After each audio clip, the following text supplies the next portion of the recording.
독일 프랑크푸르트 형사법원. 8월의 햇살이 법정창을 스치고 지나갔지만 그날의 공기는 싸늘하게 식어 있었다. 피고석에 앉은 이는 조하윤. 올해 41, 독일에서 자란 한국계 경찰관이었다. 10살 무렵 부모님을 따라 독일로 이민 온 그녀는 어린 시절부터 두 문화를 오가며 성장했고, 대학 졸업 후 독일 국적을 취득한 뒤 프랑크푸르트 경찰청 강력계 최초의 아시아계 여성 수사관으로 임명되었다. 차분하고 날카로운 그녀의 수사 방식은 인정받았지만 동시에 많은 내부 반발을 불러오기도 했다. 그녀는 조직 내 부패를 가리지 않고 파고들었고, 동료들 사이에선 불편한 진실을 말하는 사람으로 통했다. 그리고 오늘 그녀는 법정에 서 있었다. 살인 혐의로 가석방 없는 종신형을 선고받기 위해. 판사는 차가운 어조로 말했다. 피고 조하윤. 본 법원은 귀하의 유죄를 인정하고 사회와의 영구적인 분리를 결정합니다. 가석방 없는 종신형을 선고합니다. 순간 방청석에서 한숨이 터졌고 조하윤은 눈을 감았다. 그녀는 끝까지 결백을 주장했지만 사건의 정황은 너무도 명확해 보였다. 범죄 현장에 남겨진 그녀의 지문, 현장에서 발견된 그녀의 권총. 한 명의 증인은 그녀가 그날 그 장소에 있었다고 진술했다. 그녀의 반박은 들리지 않았다. 이미 판결은 내려진 듯했다. 그러나 짧지만 날카로운 지짐이 법정을 가르며 울려 퍼졌다. 모든 시선이 뒤로 돌아왔다. 한 마리의 흰색 진돗개가 제어불능 상태로 문 앞에서 몸을 흔들고 있었다. 그 개의 이름은 하늘. 조하윤이 직접 한국에서 데려온 파트너견이었다. 목줄을 쥔 경찰관이 버티고 있었지만 하늘은 미친 듯이 끌어당기고 있었다. 조하윤을 향해 온몸으로 무엇인가를 막으려는 듯한 몸짓. 경비가 개를 끌어내려 하자 하늘은 연달아 짖기 시작했다. 그 울음은 단순한 저항이 아니라 마치 무언가 잘못됐음을 외치는 증언 같았다. 그 순간 조하윤은 천천히 고개를 들어 하늘을 바라보았다. 그리고 눈빛으로 말했다. 기억해. 우리가 함께했던 모든 걸. 하늘은 더 이상 저항하지 않았다. 하지만 그날 이후 그 짖음은 많은 사람의 뇌리에 남았다. 그건 단지 개의 울음이 아니었다. 그것은 무시당한 진실의 첫 외침이었다. 하늘은 그날 이후 라인강 남쪽 보호시설로 옮겨졌다. 공식 명목은 정신적 안전 관찰 및 재배치 심사, 하지만 실상은 격리였다. 진돗개 하늘은 식사를 거부했고 낯선 사람에게는 눈길도 주지 않았다. 아침마다 같은 자리에 앉아 있었다. 문 앞 조하윤이 사라진 방향을 뚫어지게 바라보며 처음엔 다들 충격 때문이겠지라며 넘어갔다. 하지만 한 사람만은 다르게 느꼈다. 마이클 슈타인 67세. 은퇴한 독일 경찰견 훈련 교관. 그는 진돗개의 독립성과 기억력을 연구했던 전문가로 하늘의 상태를 일반적인 애착 이상이라 판단했다. 이 개는 단순히 상실감을 겪고 있는 게 아니야. 지금 무언가를 말하고 싶어 해. 며칠 후 마이클은 하늘을 보호시설에서 잠시 데려와 반응 테스트를 실시했다. 조하윤의 사진, 조하윤이 자주 입던 회색 수사복, 그녀의 메모가 담긴 수첩 등을 테이블 위에 놓았다. 하늘은 한동안 아무 반응이 없었다. 그러다 조하윤의 이름이 적힌 경찰 아이디 카드를 본 순간 하늘은 자리에서 벌떡 일어나 연거푸 짖기 시작했다. 그리고는 주변의 물건들을 냄새로 뒤지더니 특정한 하나의 사진 앞에 멈춰섰다. 그 사진 속 인물은 안드레 파이퍼 형사. 조하윤과 함께 마지막 사건을 수사했던 동료였다. 그리고 그녀에게 불리한 증언을 했던 유일한 목격자이기도 했다. 마이클은 떨리는 손으로 그 장면을 영상으로 남겼다. 하늘은 안드레의 사진 앞에서 고개를 갸웃했고 낮게 으르렁거렸다. 그 반응은 단순한 실증이 아닌 경계와 기억에서 비롯된 본능이었다. 그는 이 영상을 이메일로 단 한 사람에게 전송했다. 엘리사 킹, 독일 연방수사청, BAF 소속의 분석관, 그리고 조하윤이 수년 전 한 사건에서 도와줬던 신입수사관 출신이었다. 메일에는 짧은 한 줄만이 적혀 있었다. 이게가 우리가 잊은 걸 기억하고 있어. 그리고 그날 밤 엘리사는 이메일을 반복해서 재생했다. 눈빛이 점점 단단해졌다. 내가 빚을 갚을 차례야. 그녀는 의자에서 일어섰다. 하늘이 기억하는 걸 다시 세상에 꺼내야 해. 그날 이후 엘리사는 공식 근무를 마친 뒤 밤마다 조용히 움직였다. 신분 노출을 피하기 위해 개인 장비만 사용했고 마이클과의 연락도 비공식 채널로 유지했다. 하늘은 마이클의 집에서 임시 보호를 받고 있었다. 그곳은 프랑크푸르트 외곽의 작은 시골 마을, 오래된 벽돌주택 한 채였다. 엘리사가 도착했을 때 하늘은 마당 끝에 앉아 조용히 그녀를 바라봤다. 그 눈빛은 마치 무언가를 기다렸다는 듯했다. 엘리사, 네가 생각하는 그 파이퍼, 단순한 내부 반부패 문제 아니야.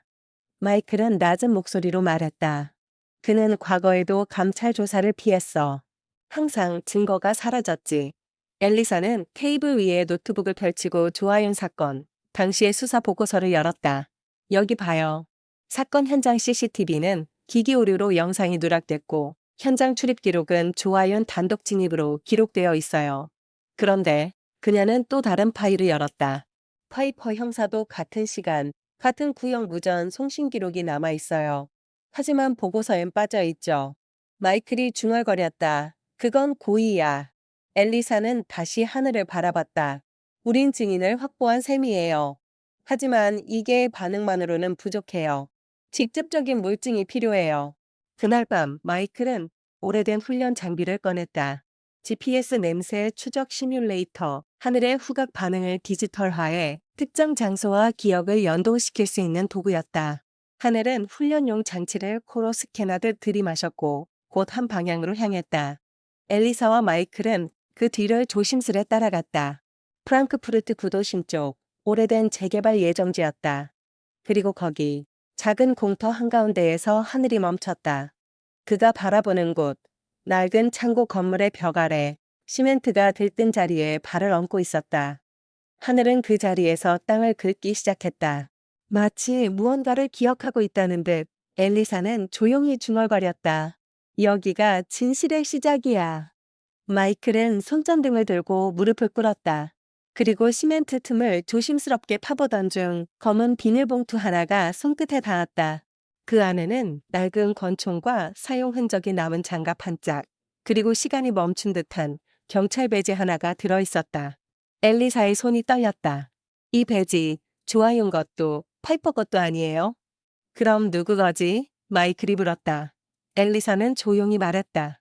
누군가 이 사건에서 완전히 빠져있던 제3자.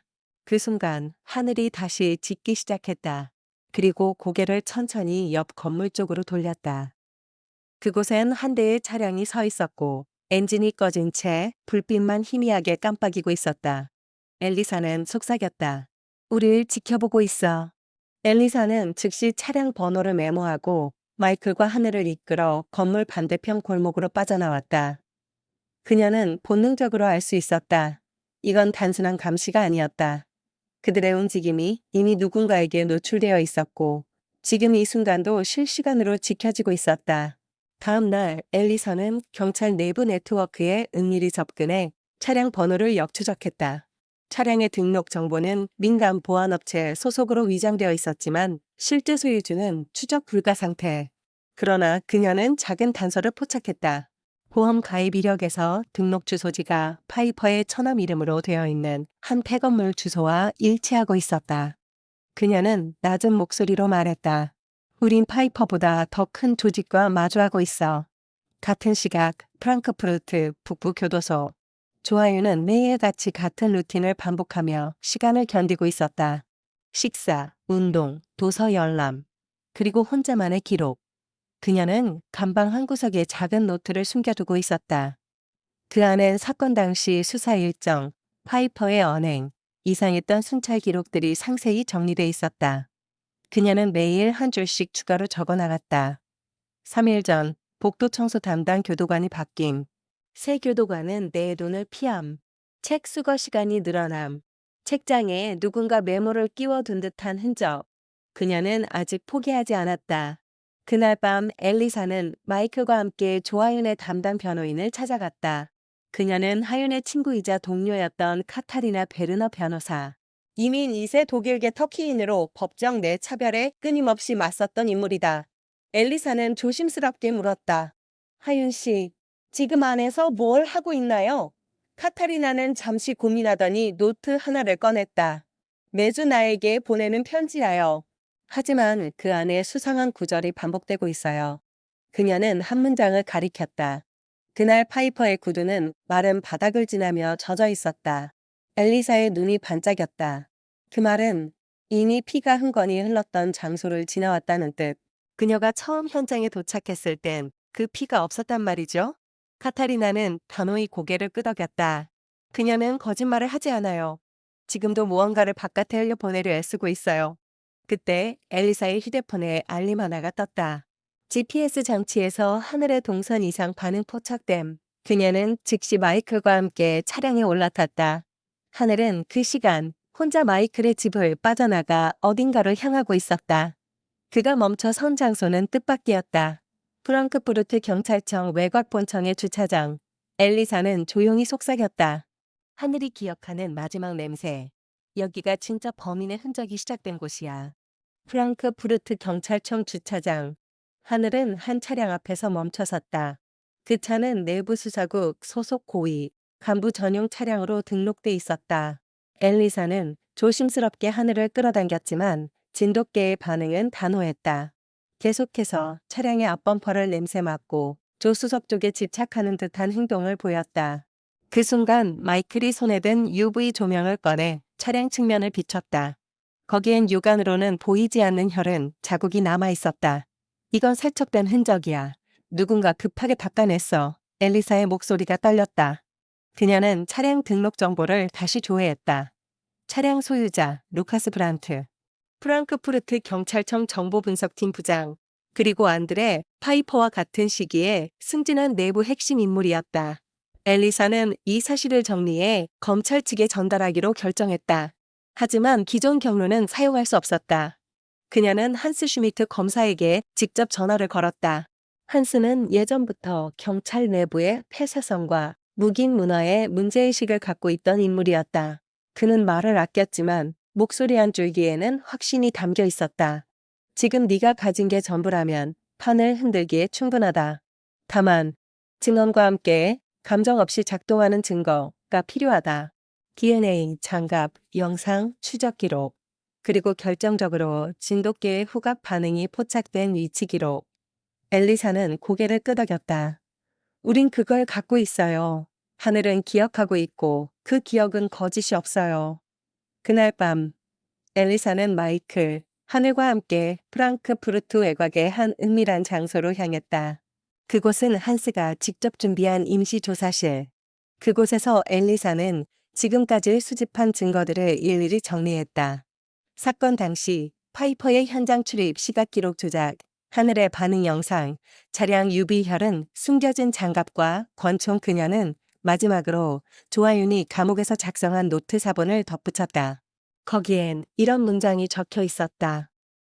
그날 파이퍼가 문을 열고 들어왔을 때 하늘은 두 번 짖었다. 첫 번째는 경계였고 두 번째는 두려움이었다. 그 순간 하늘이 문 앞에서 움직였다. 그는 고개를 한쪽으로 꺾고 짧게 컹 어가삼아 정하고 짖었다. 엘리사는 눈을 감고 중얼거렸다. 이제 시작이야. 그 짖음은 세상이 외면했던 진실을 깨우는 소리야. 프랑크푸르트 연방법원 특별심리 재개.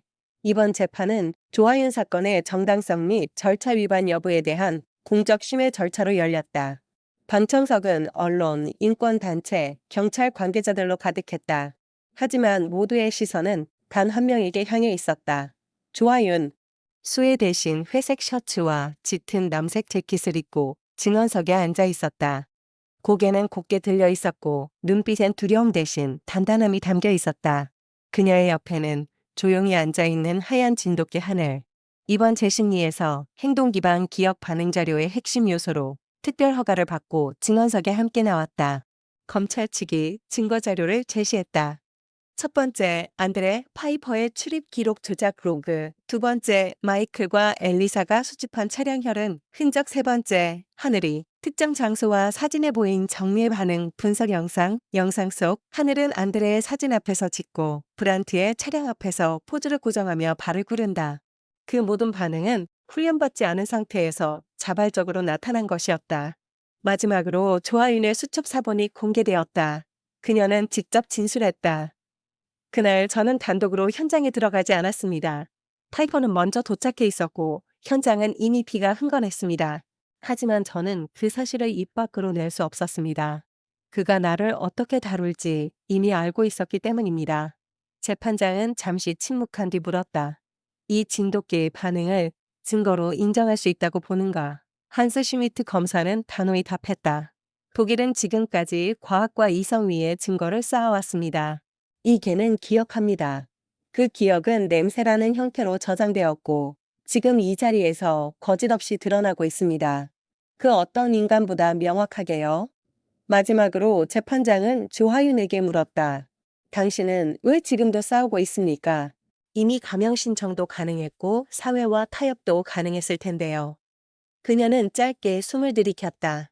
그리고 옆에 앉은 하늘의 목줄을 살며시 쥐며 말했다. 이 아이는 내 입을 대신해 짖었습니다. 내가 침묵했을 때도 이 아이는 기억을 놓지 않았습니다. 진실을 향한 충성심 하나로 그 어떤 훈련보다도 단단히. 법정은 조용했다. 그리고 그 순간 하늘이 고개를 들어 재판장을 바라보더니 아주 짧게 컹하고 한 번 더 짖었다. 그 짖음은 이번엔 더 이상 절규가 아닌 선언이었다. 재판이 끝나고 48시간 후 프랑크푸르트 검찰청은 전격적인 압수수색 영장을 발부했다. 대상은 2명 안드레 파이퍼 전 형사, 루카스 브란트 정보분석팀장 수사팀은 이틀 밤을 새며 그들의 디지털 기록을 추적했고 세 번째 날 결정적인 증거가 나타났다.